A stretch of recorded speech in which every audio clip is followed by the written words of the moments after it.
महाभारत की कथा अपने आप में एक रहस्यमय कथा है, क्योंकि इस कथा में बहुत से रहस्य संजोए हुए हैं, क्योंकि इसमें किरदार भी अपने साथ कुछ रहस्य लेके चलते हैं।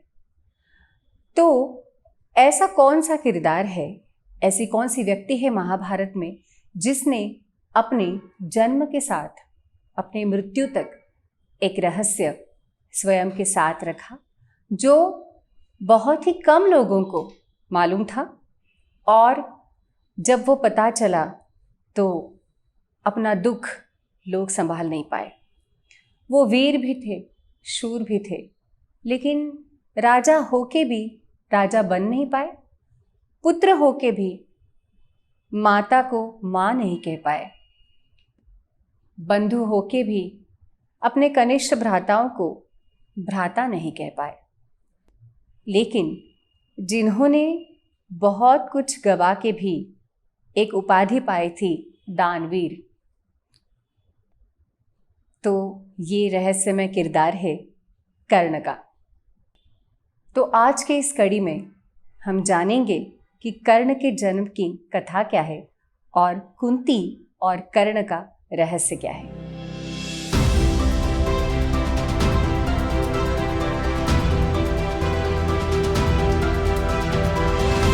महाभारत जैसे एक अपने आप में अद्भुत कथा है, वैसे ही उतना ही अद्भुत हम इन किरदारों में उनकी जन्म की कथाओं में पाते हैं।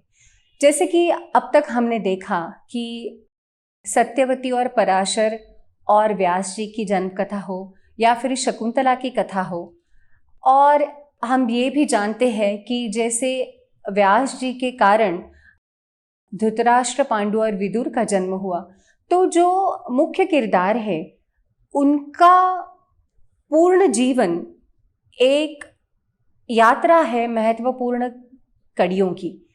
उसी प्रकार उनका जन्म भी बहुत अलग तरीके से होता है। और अगर हम देखें तो जैसे माता और उनके पुत्र में जो एक संबंध है प्रेम का, उसी के साथ महाभारत में एक अलग ही उदाहरण प्रस्तुत होता है माता और पुत्र के संबंध का, और वो है त्याग का। कभी माता को त्याग करना पड़ता है या फिर कभी पुत्र को।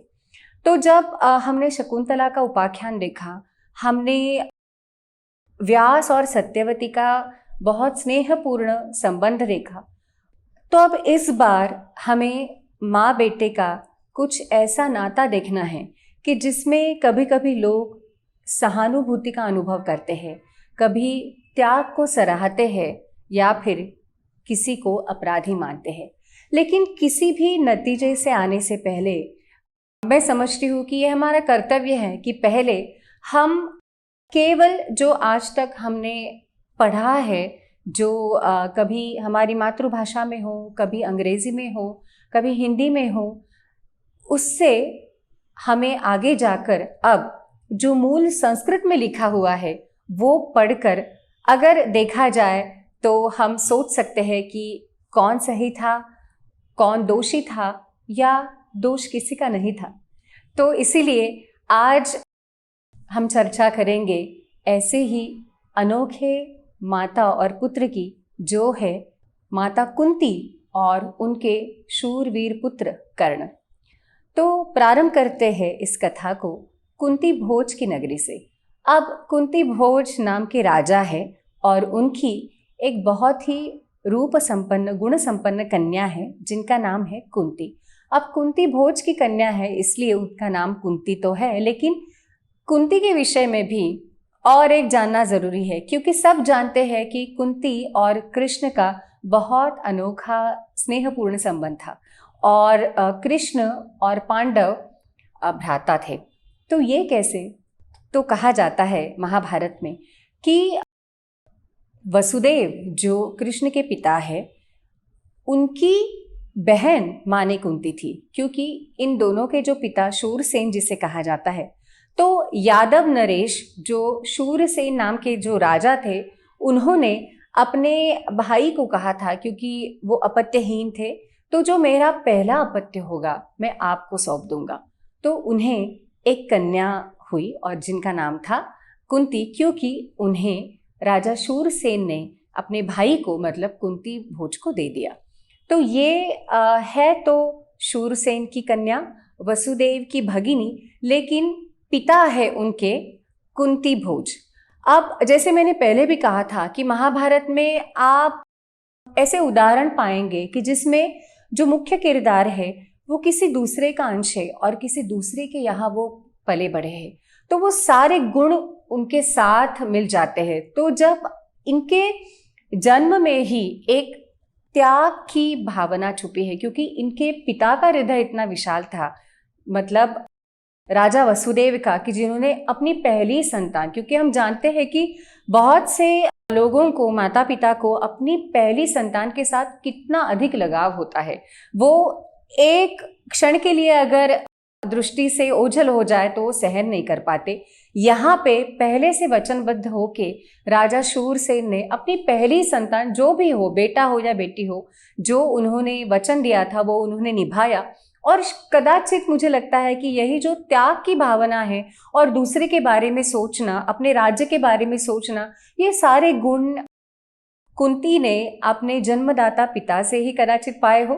क्योंकि अगर आगे जाके हम कुंती का चरित्र देखें और तो कुंती ने जो बहुत कठिन निर्णय अपने पूरे जीवन मर्यादा में लिए हैं, उसे देखते हुए ये समझ आता है कि ये गुण कदाचित उन्होंने विरासत में पाए हो।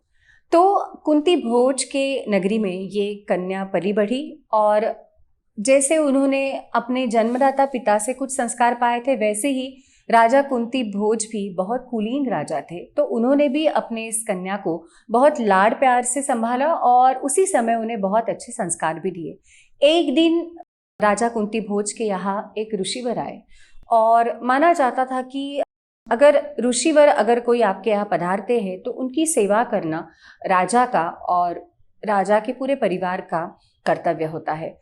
अब राजा ने ये पूरी जिम्मेदारी सौंप दी अपनी इस कन्या के कांधों पे और कहा कि आप इनकी सेवा कीजिए ऋषिवर की, और कहीं भी कुछ भी कम ना हो इसमें।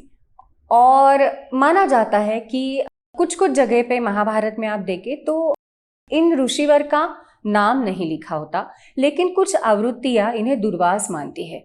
तो अगर हम ये मान के चले कि ये ऋषि दुर्वास थे, तो दुर्वास ऋषि के बारे में कहा जाता है कि क्रोध माने उनका एक गुण हो और वो बहुत जल्द शीघ्रकोपी जिसे कहते हैं, वैसे वो शीघ्रकोपी थे और शाप दे देते थे।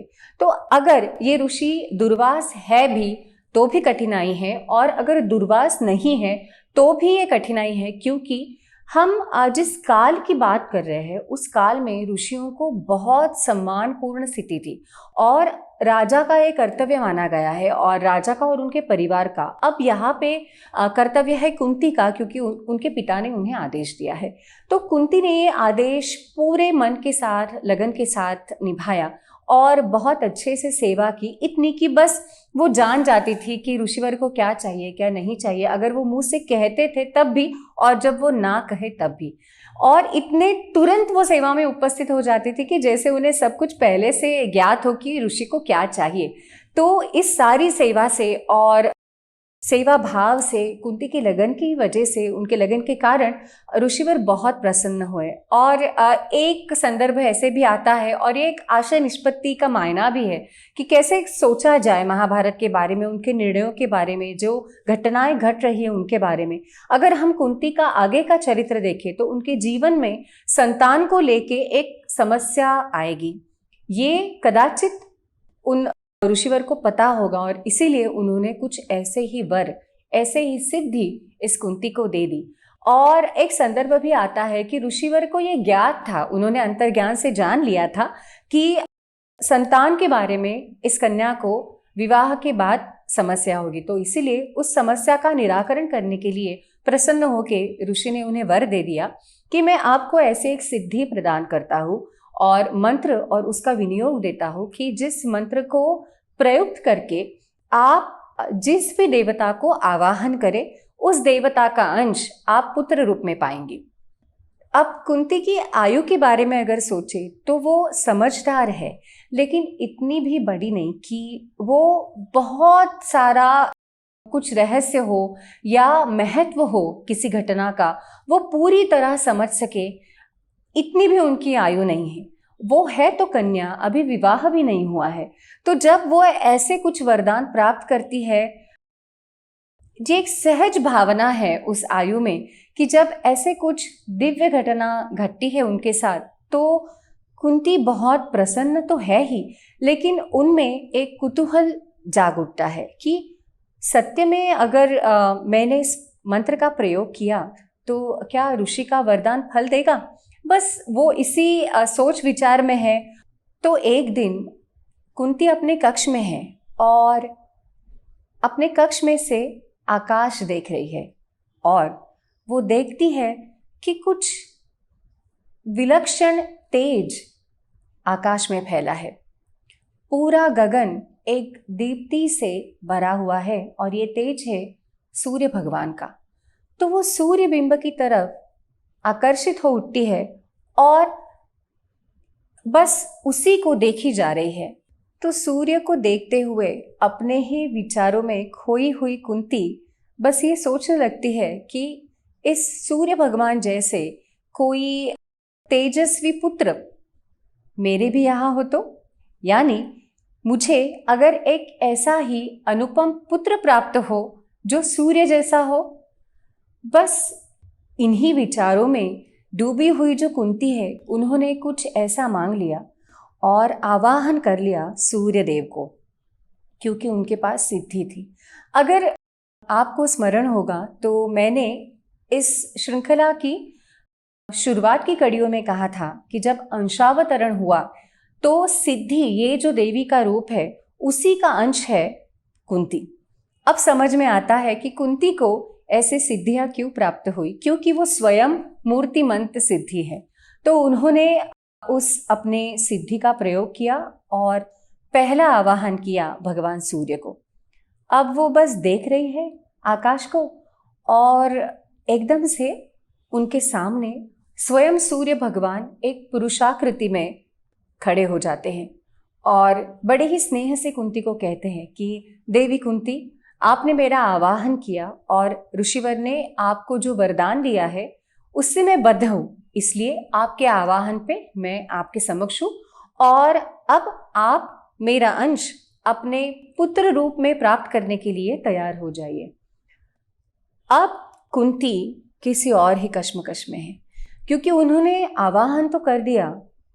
तब कुंती की मनीषा यही थी कि वो बस देखे कि उन्हें जो वरदान मिला है वो अगर मैं उसका प्रयोग करूं तो उसका फल क्या प्राप्त होता है या नहीं प्राप्त होता।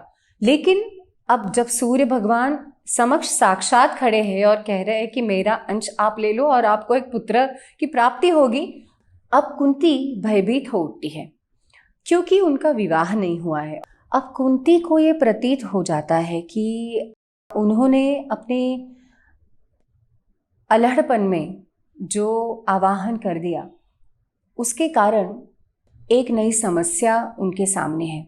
तो इसलिए वो सूर्यदेव से क्षमा याचना करती है और कहती है कि मुझसे ये भूल हो गई, मेरे इस अपराध को आप क्षमा कर दीजिए और क्योंकि मेरा विवाह अभी नहीं हुआ है तो आप लौट जाइए और मुझे केवल आशीर्वाद दीजिए।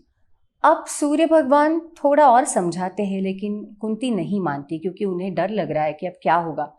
अब वो है तो सूर्य भगवान, जैसे हम जानते हैं कि सूर्य जैसे प्रकाश देते हैं, जब कभी कभी उनका तेज बहुत बढ़ जाता है तो हम उसे सह नहीं पाते क्योंकि वो तेज है ऐसे है। तो अब सूर्य भगवान जो तेजस्वी है, उनका तेज क्रोध में परिवर्तित होने लगता है और वो क्रोध से कुंती को कहते हैं कि हम भी किसी नियम में बद्ध होते हैं।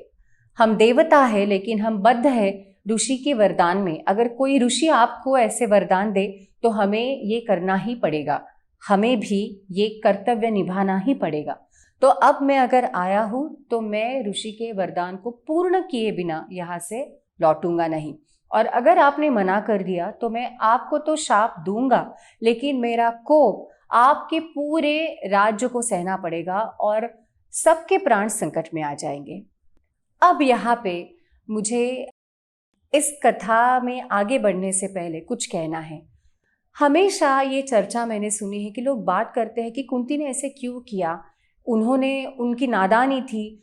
लेकिन ये समझना चाहिए कि अब भूल भी हो भी गई, लेकिन अगर कोई सामान्य कन्या होती तो वो कह भी देती कि मैं अकेले शाप ले लेती हूँ और इस समस्या का समाधान हो जाएगा। अब यहाँ पे विषय आता है महाभारत के राजधर्म का, क्योंकि ये कथा है राजाओं की, राजाओं के कर्तव्यों की, उनके त्याग की।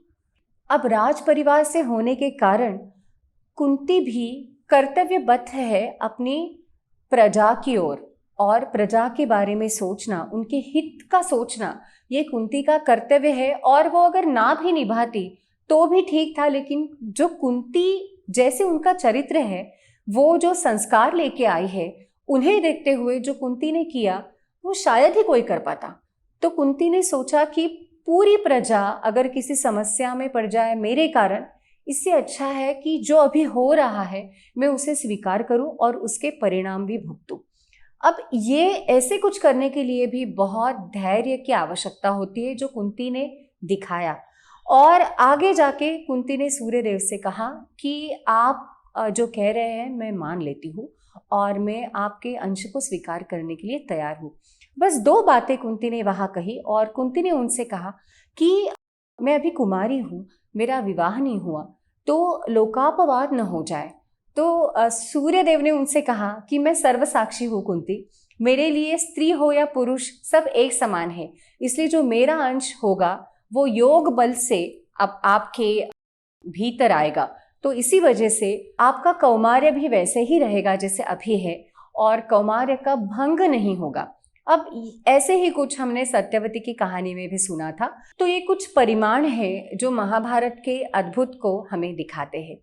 तो इसीलिए एक ये बात हो गई, और अब कदाचित कुंती ये जानती है कि उन्हें ये जो पुत्र प्राप्त होगा, उस पुत्र को अपने साथ नहीं रख पाएगी, क्योंकि वो है तो राज परिवार की, और यथा राजा तथा प्रजा, जैसे राजा हो, जैसे उनका परिवार हो, जो निर्णय परिवारजन राजा के लेते हैं उसी का अनुकरण प्रजा करती है। तो अगर किसी कुंवारी कन्या ने कुछ ऐसा कर दिया तो कदाचित पूरी प्रजा भी ऐसे करने लगे और कोई दोष उत्पन्न ना हो। इसीलिए कदाचित कुंती ने ये पहले ही सोच लिया था कि इस बालक को मुझे त्यागना पड़ेगा, और इसीलिए कुंती ने अपने पुत्र के लिए भगवान सूर्य से एक वरदान मांगा। जो हम आज तक सोचते आए हैं कि कर्ण के पास सुवर्ण के कवच कुंडल थे और इसीलिए कर्ण को बहुत विशेष माना जाता है, लेकिन कम लोग ये जानते हैं कि ये कवच कुंडल अपने पुत्र के लिए कुंती ने मांगे थे, और माता कुंती की कारण कर्ण को ये प्रदान किए गए थे। तो कुंती सूर्य भगवान से कहती है कि अभी आपने जैसे कवच और कुंडल धारण किए हुए हैं जो बहुत ही तेजस्वी है, मेरे पुत्र को आप ऐसे ही दूसरे कवच कुंडल प्रदान करें जो उसकी हमेशा रक्षा करे, सदैव उसी के साथ वो जुड़ा हो ताकि वो अभेद्य रहे।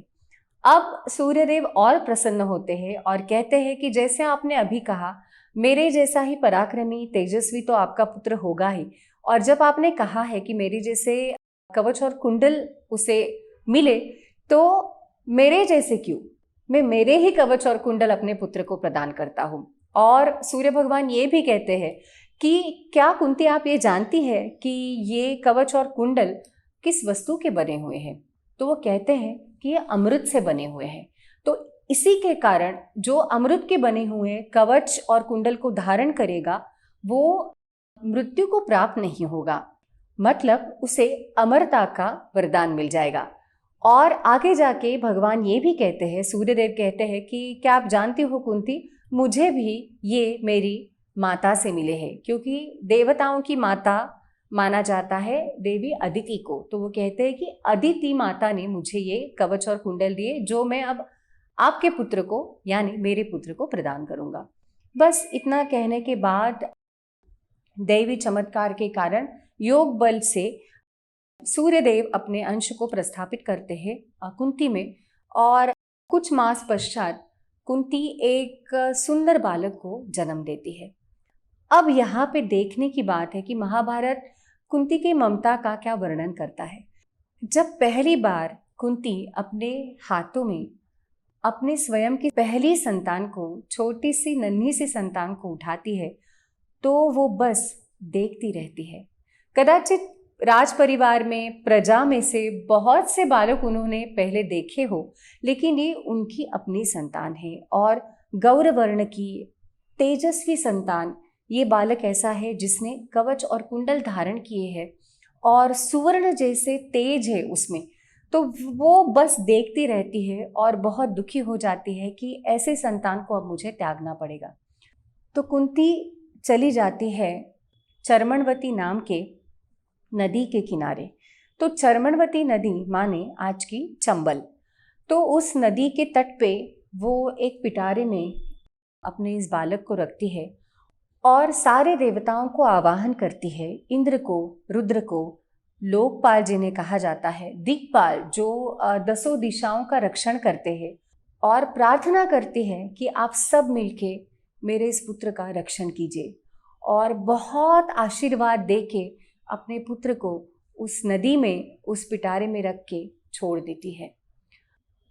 और इस बहती नदी के तट पे कुंती ने प्रजा के लिए, अपने परिवार के लिए अपने पुत्र का जो त्याग किया है, वो त्याग देखते हुए ऐसे लगता है कि वहाँ चर्मणवती नदी नहीं माने कुंती के अश्रु नदी बन गए हो। अब उस क्षण के बाद कुंती ने अपने पुत्र त्याग का ये दुख अपने भीतर रखा, अपने हृदय में रखा, और हमेशा सदैव उनके मन में ये दुख रहा। कर्ण की मृत्यु तक, कर्ण की मृत्यु के पश्चात भी। और कदाचित ये आप जानते हो या ना, लेकिन कुंती ने अपने अंतकाल में स्वयं के लिए एक दंड भी निश्चित किया प्रायश्चित्त के रूप में। उसकी बात कभी और करेंगे।